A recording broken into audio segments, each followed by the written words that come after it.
Hello दोस्तों, कैसे हैं आप लोग। आज मैं आप लोगों को बताने वाली हूँ आंगनबाड़ी से जुड़ी कुछ जरूरी जानकारी, क्योंकि ये जानकारी आप लोगों के लिए जरूरी है।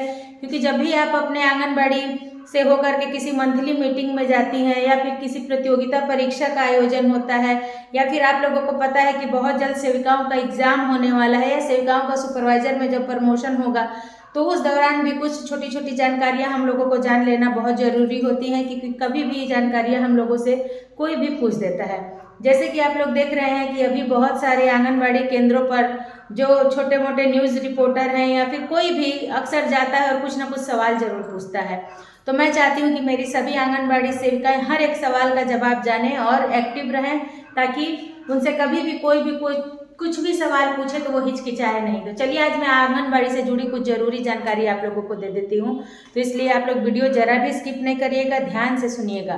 जैसे कि यदि कोई पूछे कि आंगनबाड़ी का स्थापना कब हुआ था, ठीक है, तो आप लोग बेझिझक इस बात को कहिएगा कि जो आंगनबाड़ी का स्थापना है 1975 में केंद्र सरकार द्वारा किया गया था। ठीक है, आंगनबाड़ी की स्थापना 1975 में केंद्र सरकार के द्वारा किया गया था। और यदि कोई ये भी पूछे कि आंगनबाड़ी स्थापना का उद्देश्य क्या था, तो मैं आप लोगों को बता दूं कि आंगनबाड़ी स्थापना का मुख्य उद्देश्य था बच्चों और उनकी माताओं और गर्भवती महिलाओं को कुपोषण मुक्त बनाना। ठीक है, शुरू से ही अभी तक लेकर के इसी का बेस हम लोगों का यही है।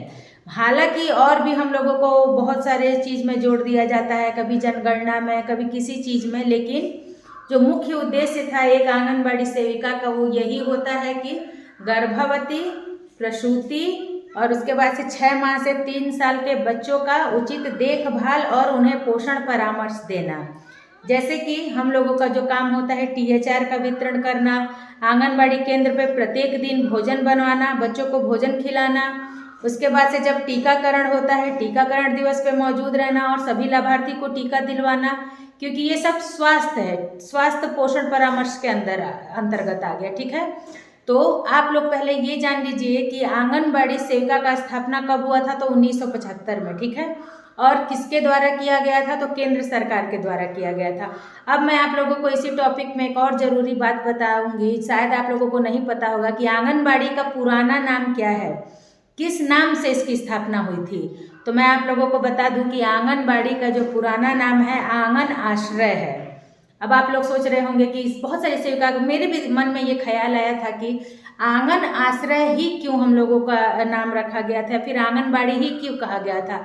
तो ये सवाल मेरे मन में आया था, तो मैंने अपने CDPO मैम से पूछा था, तो मैम ने बड़े ही प्यार से और अच्छे तरीके से मुझे ये बात समझाई थी कि जिस प्रकार से पुराने ज़माने के घरों में आप लोगों ने देखा होगा कि घर का मुख्य केंद्र आंगन होता है, यानी कि पेड़ पौधे फूल पत्तियां जो भी होती हैं 100 पीस में लोग आंगन में लगाता था, उसे पानी डालना, उसकी सेवा करना, या आंगन में मिलजुल करके एक साथ बैठना, खाना खेलना, बच्चे सब कोई आंगन में ही ये सब काम किया जाता था। इसलिए आंगनबाड़ी का नाम भी इसी आधार पर रखा गया है कि यह गांव के बीच का एक आंगन की भांति ये मुख्य केंद्र होगा। ठीक है, यानी कि घर का मुख्य केंद्र, पूरे गांव के बीच का मुख्य केंद्र, पूरे गांव के ये आंगन है। और इस आंगन में हर गांव का बच्चा आता है, यहाँ खेलता है, पढ़ता है, सीखता है, यहाँ टीकाकरण होता है, यहाँ THR का वितरण होता है, यहाँ पर हर गतिविधियाँ होती है, क्योंकि ये आंगन सभी का है, ये आंगन पूरे गांव का है। ठीक है, तो आप लोगों को समझ में आ गया होगा कि इसका नाम आंगनबाड़ी या आंगन आश्रय क्यों रखा गया था। ठीक है, चलिए और मैं आप लोगों को बता दूं इस बारे में कुछ और ज़रूरी बातें कि इसकी जो स्थापना है वो किस नाम से हुई थी। इसका जो स्थापना है बाल विकास सेवा केंद्र के नाम से इसकी स्थापना हुई थी। ठीक है, और जो इसे कहा जाता था पहले आंगन आश्रय कहा जाता था, और अब इसे क्या कहा जाता है, आंगनबाड़ी कहा जाता है। आज मैंने इस वीडियो के माध्यम से आप लोगों को 3 से 4 सवाल समझा दिए और उसके जवाब भी बता दिए। ठीक है, अगर आप लोगों से कोई पूछे कि आंगनबाड़ी की स्थापना कब हुई थी, बेझिझक कहिए 1975 में। किसके द्वारा की गई थी, तो केंद्र सरकार के द्वारा की गई थी।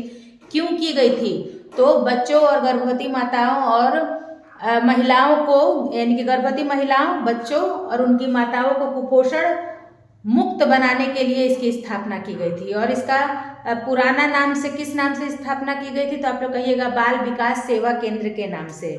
इसी प्रकार की और प्यारी प्यारी यूजफुल वीडियो मैं आप लोगों के लिए लेते आऊँगी, जिससे कि आप लोगों का नॉलेज ज्ञान होगा। मीटिंग में आप लोग डरेंगी नहीं, हिचकिचाएंगी नहीं, आप हर सवाल का जवाब देंगी। वीडियो पसंद आया तो प्लीज़ वीडियो को एक लाइक करिए, चैनल को सब्सक्राइब करिए, दोस्तों में शेयर करिए। नमस्ते।